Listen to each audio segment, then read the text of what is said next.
Bonsoir et bienvenue.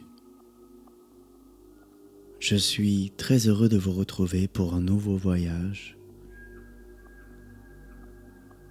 Avant de commencer notre histoire, je vous invite à vous installer confortablement,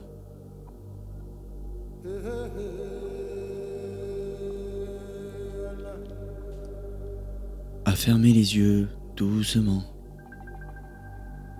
et à prendre une profonde inspiration.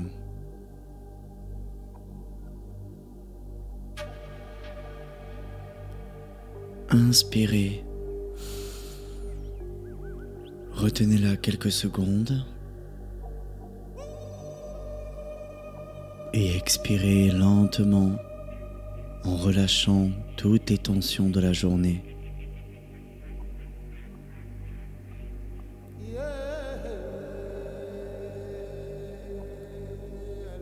Encore une fois, prenez une profonde inspiration. Retenez-la quelques secondes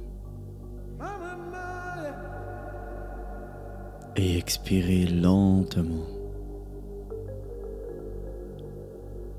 Maintenant, imaginez une douce lumière envelopper chaque partie de votre corps, vous apportant chaleur et sérénité.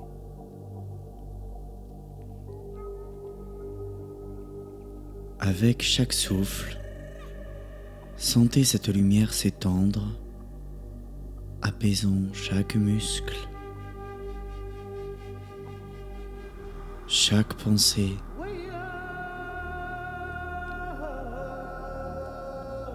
et en vous guidant vers un état de calme profond.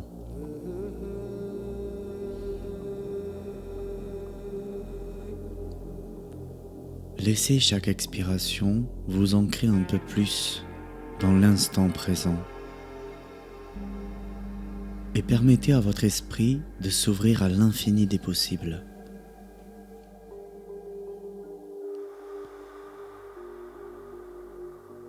Ce soir, je vais vous emmener dans une légende ancienne et puissante, celle d'un sorcier audacieux qui défia les interdits pour s'approprier le pouvoir d'un dragon. Une quête de pouvoir, de trahison et de magie que peu osent raconter.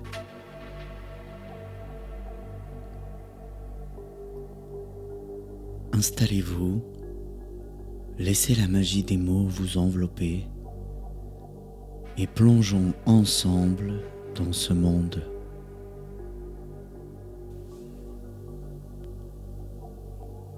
La légende de Kael le Fou, écrit et conté par Mathieu Quintino.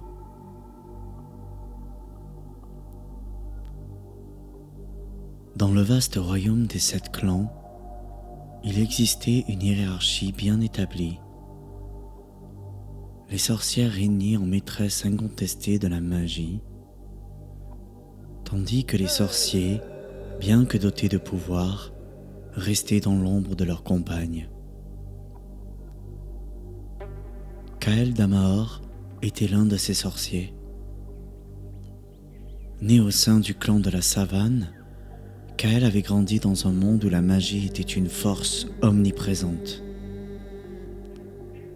mais où les hommes ne pouvaient jamais surpasser les femmes. Il avait été formé aux arts magiques, mais toujours sous l'œil vigilant des sorcières de son clan, et surtout sous l'autorité de sa femme, Zaivana, la chef incontestée du clan.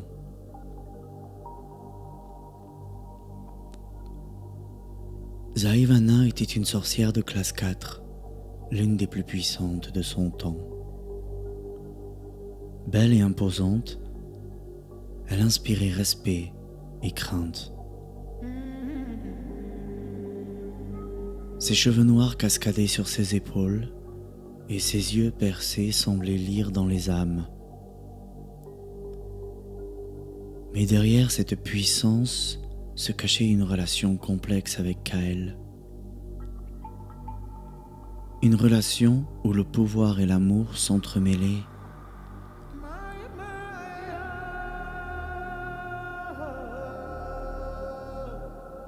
Laissant Kael dans un malaise profond.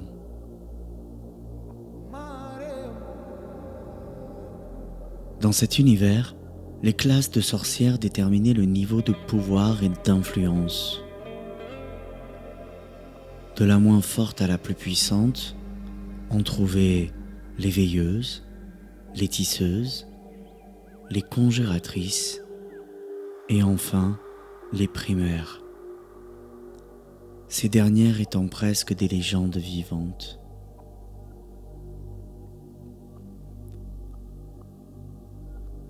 Les hommes, bien qu'ils puissent être sorciers de sang, ne pouvaient jamais atteindre ces sommets réservés aux femmes.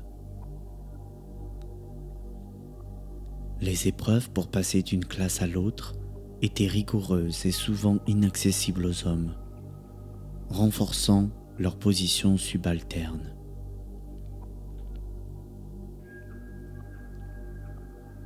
Kael, malgré ses talents et son charisme, ressentait ce poids. Il aspirait à plus.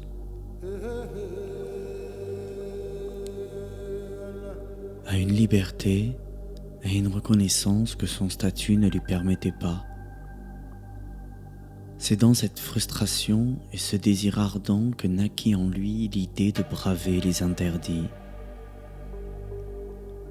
de chercher une puissance interdite et de réécrire son destin.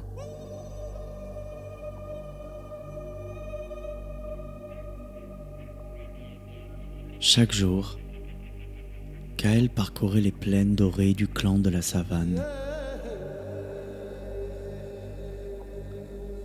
Observant les sorcières diriger les rituels et les entraînements,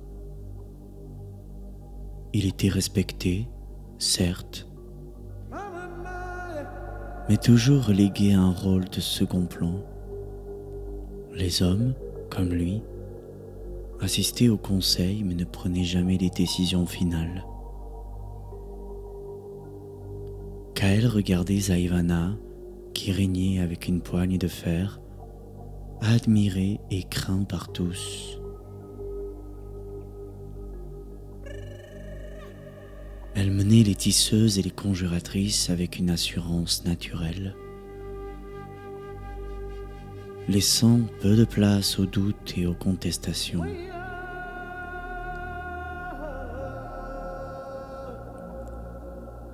Mais pour Kael, chaque jour renforçait son sentiment d'injustice. Il voyait en lui un potentiel inexploité, une flamme que personne ne reconnaissait.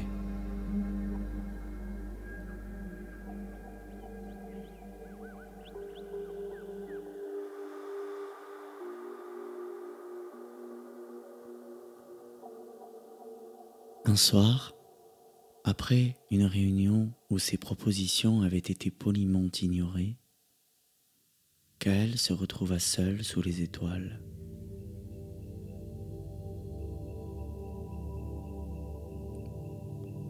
Il se rappela les contes anciens, ceux qui parlaient de créatures mythiques, les dragons majestueux,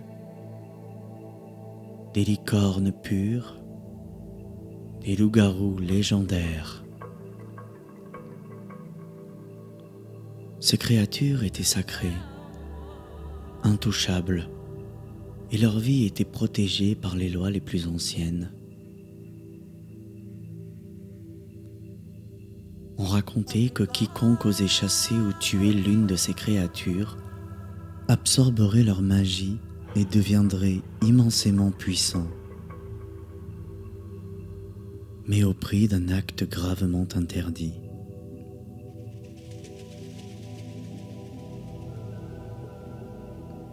Pour Kael, ces récits n'étaient plus de simples contes. Ils devinrent une tentation, une lueur d'espoir pour échapper à l'ombre et s'élever au-delà des limites imposées.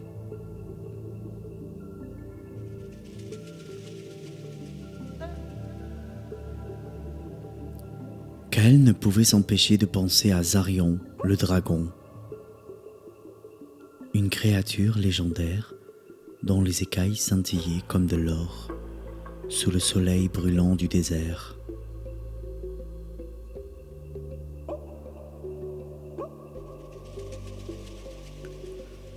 Zarion vivait reclus au milieu d'une oasis perdue, un lieu que peu osaient approcher. Sa simple existence était un mythe que les enfants du clan chuchotaient le soir, un symbole de puissance et de mystère.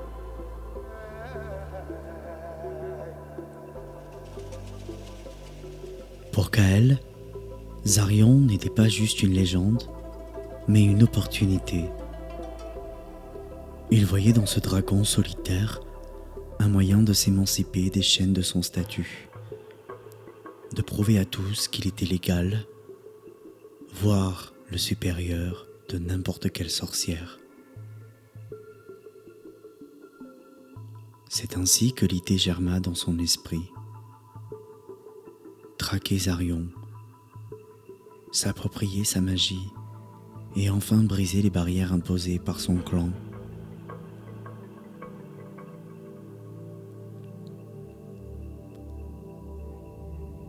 Déterminé à accomplir son dessein, Kael s'aventura seul dans l'immensité aride du désert.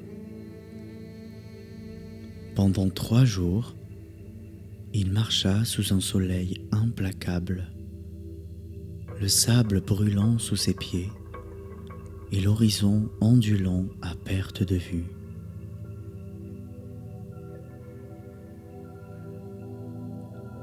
La soif et la fatigue lui jouèrent des tours, et bientôt, des hallucinations se mirent à danser devant ses yeux.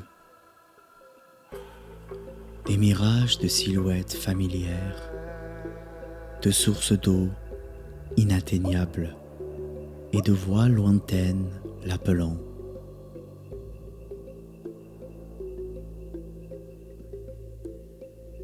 C'est alors qu'une créature surgit du sable.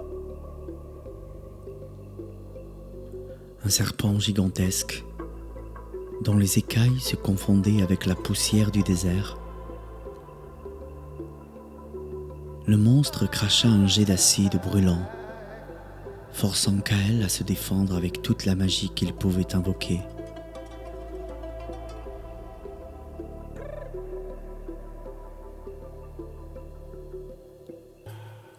Le combat fut féroce. Kael parvint à blesser la créature, mais épuisé et submergé par la douleur des brûlures, il finit par s'effondrer, inconscient, sur le sable brûlant.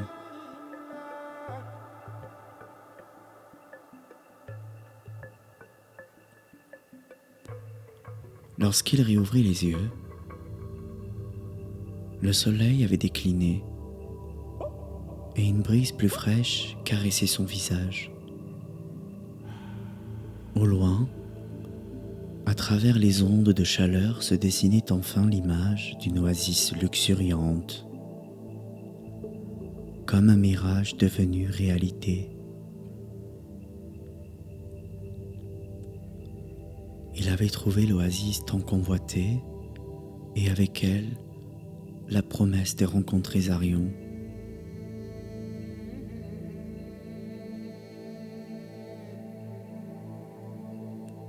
L'oasis se dressait devant lui comme une vision sortie d'un rêve ou d'un autre monde.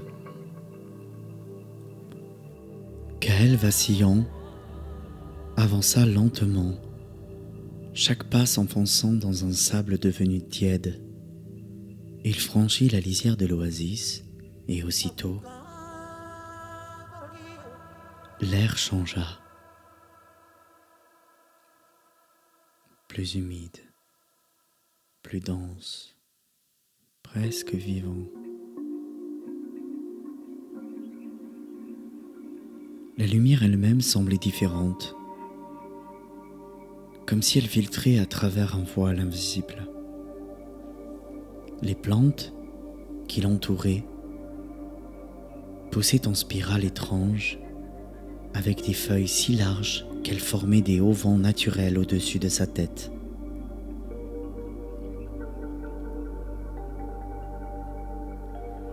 Leurs nervures pulsaient doucement d'une lueur phosphorescente, bleu, vert, parfois mauve.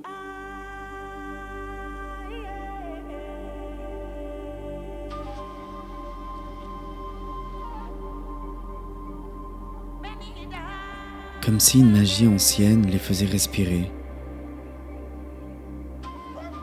Le sol, doux et moelleux, était recouvert de mousse brillante, et de petites lucioles lumineuses flottaient lentement, dessinant dans l'air des arabesques mystérieuses.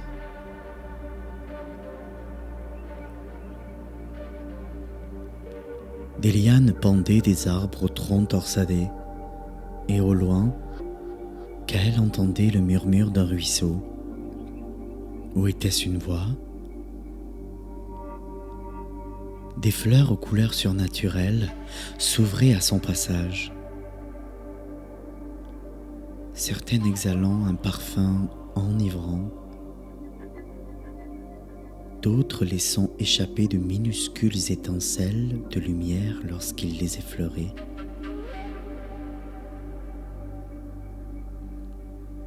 La nuit tombait lentement et avec elle, le jardin magique s'illuminait de l'intérieur.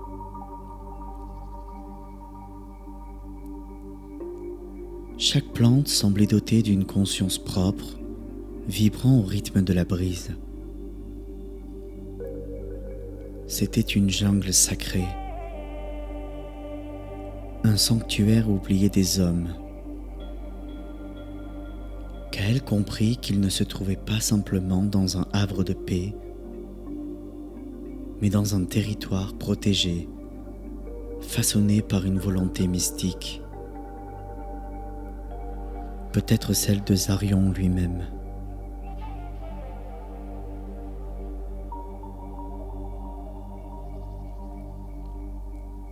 Il s'enfonça un peu plus dans les feuillages, jusqu'à trouver un renfoncement discret au pied d'un arbre aux racines sinueuses. Là, entre les lianes fluorescentes et les buissons à fleurs pulsantes, il s'agenouilla lentement, encore meurtri de son combat contre le serpent du désert.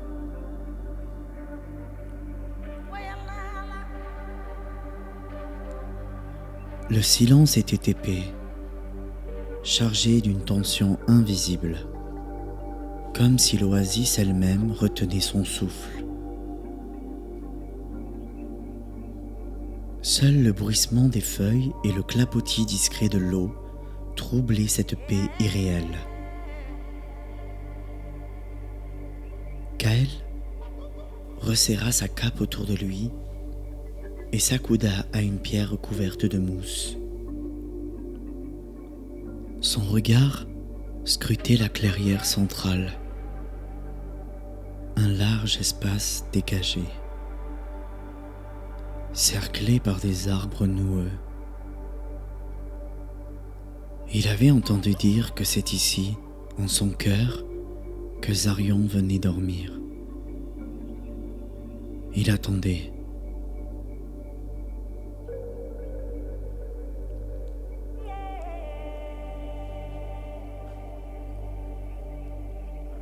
La lumière du jour s'était éclipsée.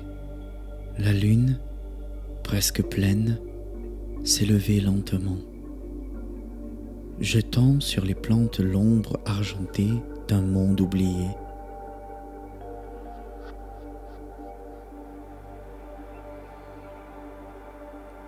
Les couleurs de l'oasis devenaient plus intenses. Le bleu devenait cobalt. Le vert virait à l'émeraude et les lucioles se mirent à danser par grappes autour des troncs Tout semblait vivant, sensible, comme si l'oasis elle-même avait des yeux. Kael ne bougeait plus. Seule sa respiration lente révélait sa présence. Le temps se dilatait. Il resta ainsi de longues minutes, peut-être des heures.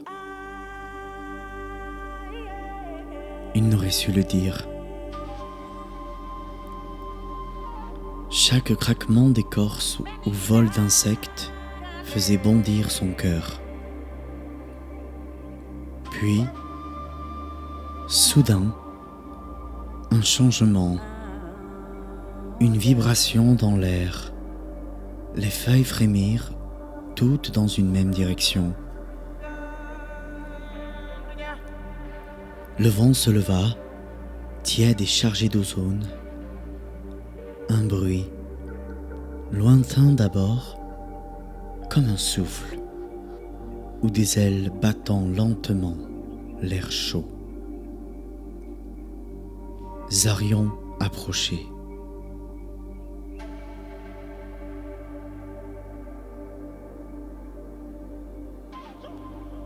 Zarion, le dragon de l'oasis, apparut dans le ciel étoilé. Immense et majestueux, ses ailes déployées couvraient une large portion du ciel, et ses écailles scintillaient sous les lueurs des plantes.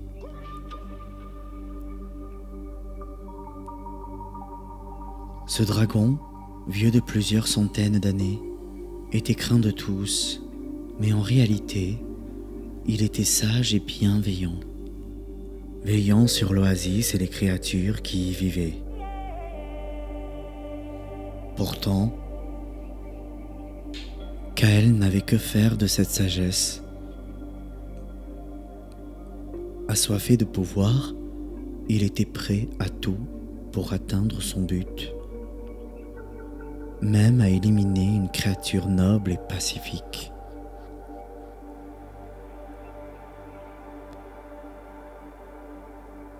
Conscient qu'il ne pourrait vaincre le dragon par la force brute, Kael ferma les yeux un instant, puis les réouvrit avec une détermination nouvelle.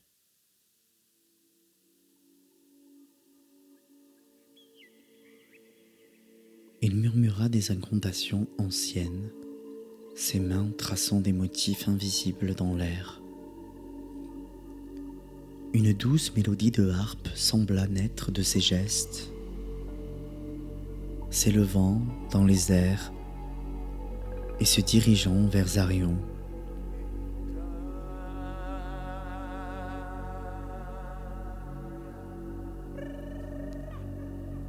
Peu à peu, le regard du dragon se fit plus lourd, plus lent, comme s'il était pris dans un rêve hypnotique.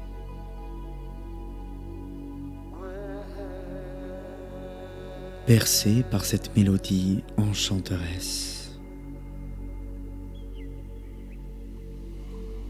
Kael savait que le moment était venu. Il s'approcha lentement, prêt à accomplir l'acte qui changerait son destin. Sans un regard pour la sagesse et la bonté de la créature qu'il s'apprêtait à détruire. Une fois Zarion plongé dans un profond sommeil sous l'effet de l'hypnose, Kael se mit en action.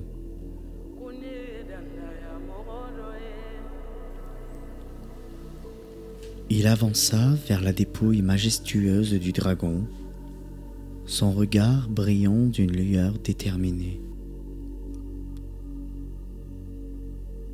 Sous la lumière de la lune,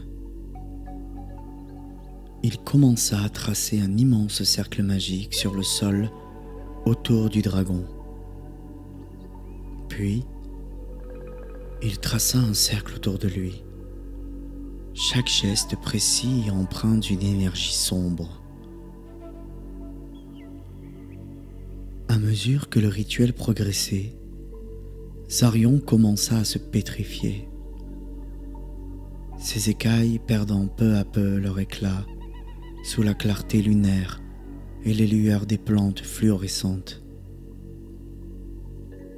Petit à petit, une lumière magique se mit à se dégager du dragon, traversant l'air pour imprégner Kael,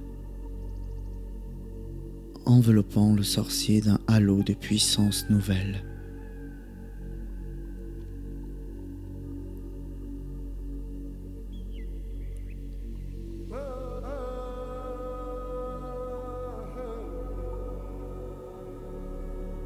Kael leva les bras vers le ciel, invoquant des forces anciennes et obscures, tandis que les runes tracées au sol s'illuminaient d'une lueur bleutée et que l'aura étrange enveloppait la clairière.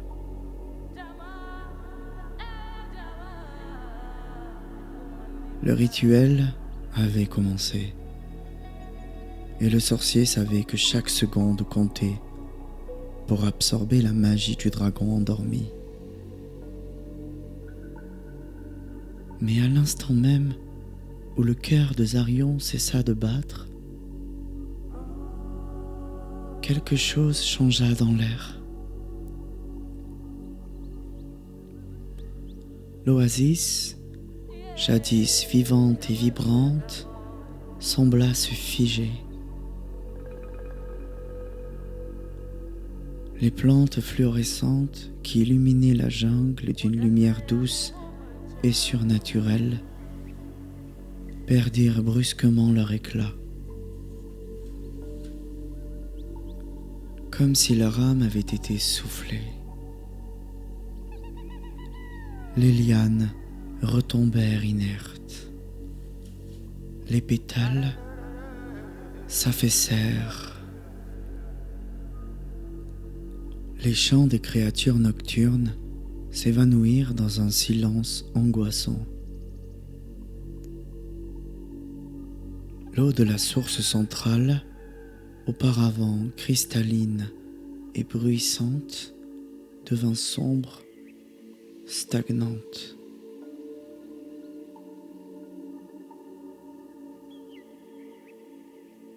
Un vent glacial traversa les feuillages, dernier soupir de l'esprit de l'oasis. Tout ce qui vivait ici semblait avoir été lié à Zarion,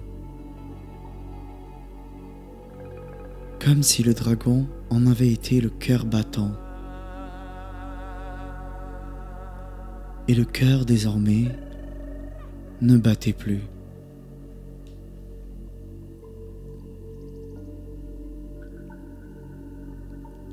Kael, lui, restait debout au centre du cercle. Les bras encore levés vers le ciel, baignés par la lumière résiduelle du rituel.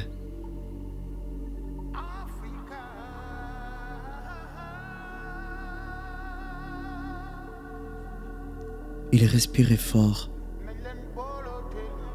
les yeux clos, comme enivré. Lorsqu'il les réouvrit, ses pupilles avaient pris la teinte dorée de la magie ancienne. Un éclat presque solaire dans l'obscurité ambiante.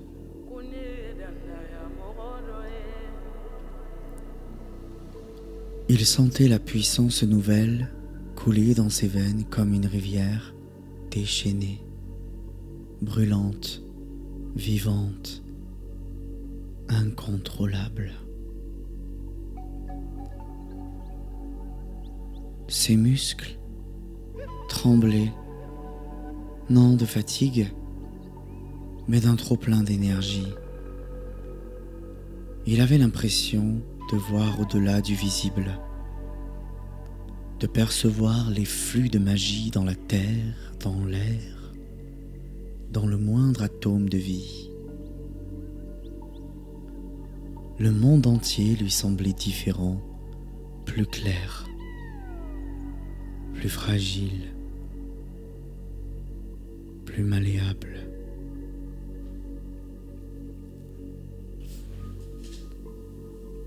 Un sourire étira lentement ses lèvres. Il avait réussi. Il avait conquis l'impossible. Mais à quel prix?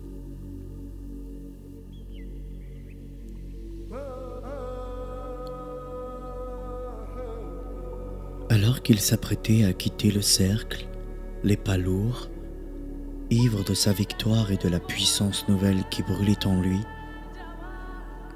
un souffle étrange traversa l'air figé de l'oasis morte. Un frisson parcourut l'échine de Kael. Le silence était absolu. Et pourtant, une voix s'éleva, faible, grave, venue de nulle part, ou peut-être de partout à la fois. Tu m'as pris, mais tu n'as rien compris. Kael se figea. Son regard d'or fouilla les ténèbres, mais il n'y avait plus rien. Le corps de Zarion n'était plus qu'une statue pétrifiée, terne et sans âme. La voix reprit, portée par le vent, comme le dernier écho d'un être trop ancien pour mourir vraiment. Ce que tu crois posséder te possède déjà. L'équilibre se brise, Kael Damaor. Et tu n'as pas volé un pouvoir, tu as éveillé la soif. Puis, plus rien. Le vent s'éteignit. L'oasis resta muette. Kael chancela légèrement. Une douleur sourde pulsa dans sa tempe.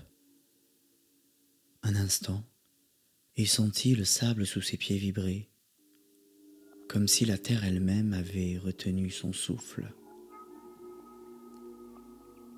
Il secoua la tête, chassant l'écho. « Des illusions », murmura-t-il, comme pour se convaincre. Et pourtant, une ombre s'était déposée dans son esprit.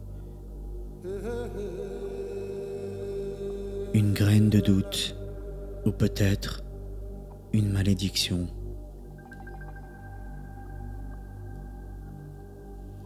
Quoi qu'il en soit, Kael tourna le dos à la dépouille pétrifiée de Zarion et quitta l'oasis sans se retourner. Kael se posa au centre du village de Zugunia, l'un des bastions anciens du clan des savanes.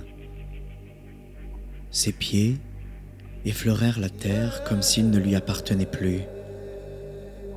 Les villageois s'écartèrent, pétrifiés, tandis que son ombre s'étirait démesurément sous la lueur mourante du soleil.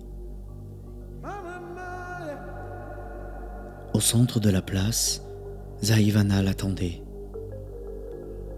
Drapée dans une robe ocre frappée du symbole du clan, elle paraissait calme, mais ses yeux fixaient Kael avec une douleur mêlée d'angoisse. « Kael, qu'as-tu fait ?» « J'ai pris ce qui me revenait.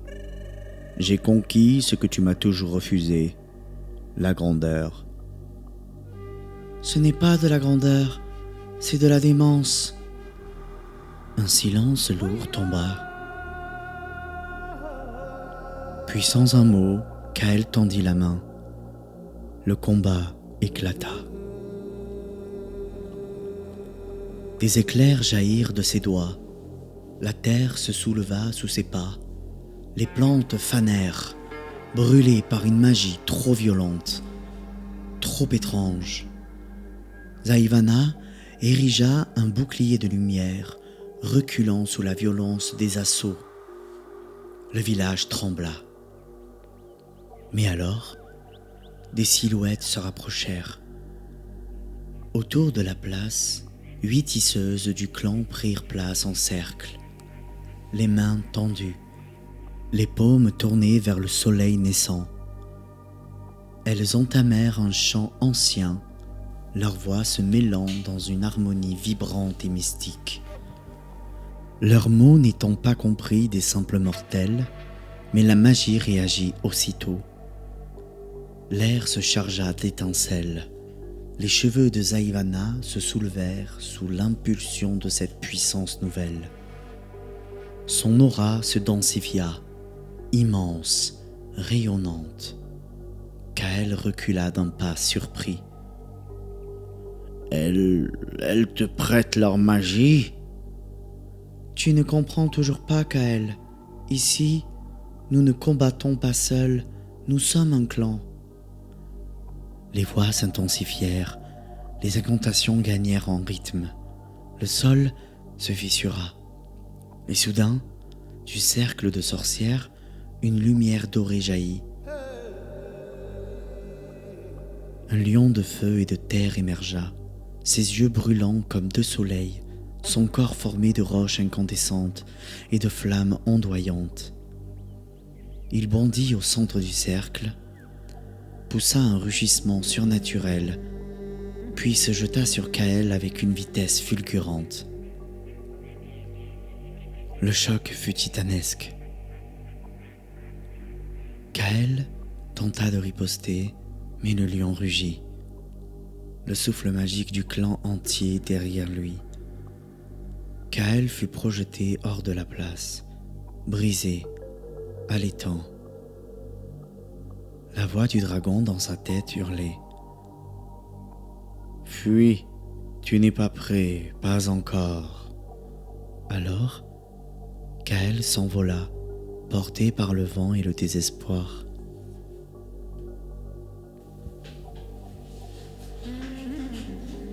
Quand le calme revint, Zaïvana s'effondra à genoux. Le village entier portait les stigmates de l'affrontement. Toits éventrés, sol calciné, pierres fondues, arbres morts. Les enfants ne parlaient plus.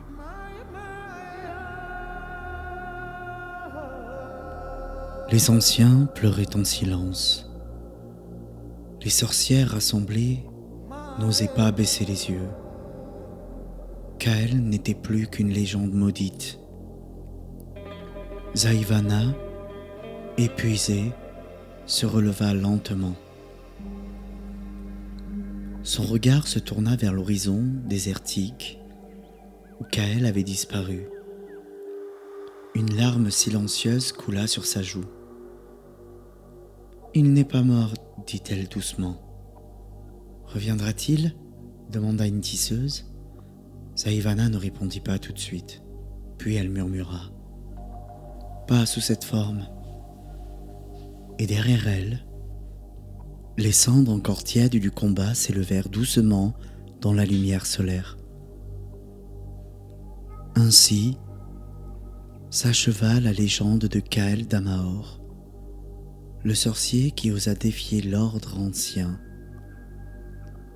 Animé par le désir de puissance, il sacrifia l'amour, la loyauté et l'équilibre sacré entre les vivants et les forces mystiques. En tuant Zarion, il ne gagna pas un pouvoir, il éveilla une malédiction.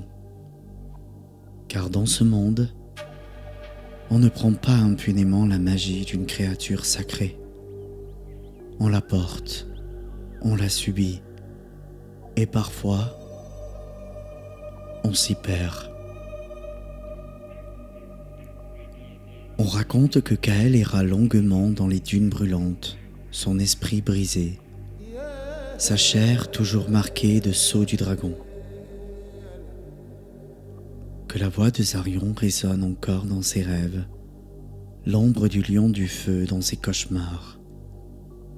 Il devint un nom murmuré par les sorciers, un avertissement dans les clans. Ce que tu domines un jour peut finir par te dominer. Certains disent qu'il vit encore, caché dans un recoin oublié du monde, attendant son heure. D'autres, qu'il a été avalé par sa propre folie, et que seul le sable connaît désormais son nom. Mais une chose est sûre, l'histoire de Kael ne s'effacera jamais. Car ceux qui pactissent avec les forces interdites laissent derrière eux des cicatrices que même le temps ne peut refermer. Bonne nuit et à bientôt.